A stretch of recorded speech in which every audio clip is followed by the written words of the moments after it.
really need your transmission fluid flushed? Or is your mechanic trying to sell you yet another unnecessary service? Let's check it for ourselves. The first thing we should do is consult our owner's manual and just see what the service interval actually is. Now, your best bet is usually to stick with what the manufacturer recommends, but we'll get to the usually in another video. Now, let's inspect the fluid. Grab a white paper towel or cloth and start up your vehicle. With the vehicle running in park, pull out the transmission dipstick, wipe it clean, put it back in, wait just a couple seconds, and pull it back out again. You can usually tell the transmission dipstick in most cars because it's the color of transmission fluid, or red, and your oil dipstick is often yellow, or the color closest to clean engine oil. Now let's observe the fluid color, smell, and level. For the level, the fluid should appear in the safe range, or between these hash marks. Most transmission fluid starts out life a bright reddish pink and has a very distinct smell. It's sweet and very reminiscent of that cherry chapstick that we all used to wear in the 90s. Once it starts to break down, it'll turn a darker color and start to smell burnt. Now, you don't need a ton of experience to know what burnt transmission fluid smells like. We've all burnt toast, right? It's a very similar smell.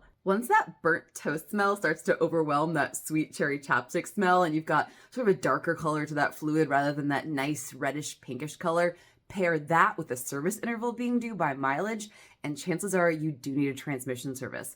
Now, what's the difference between a transmission fluid flush and just a drain and fill?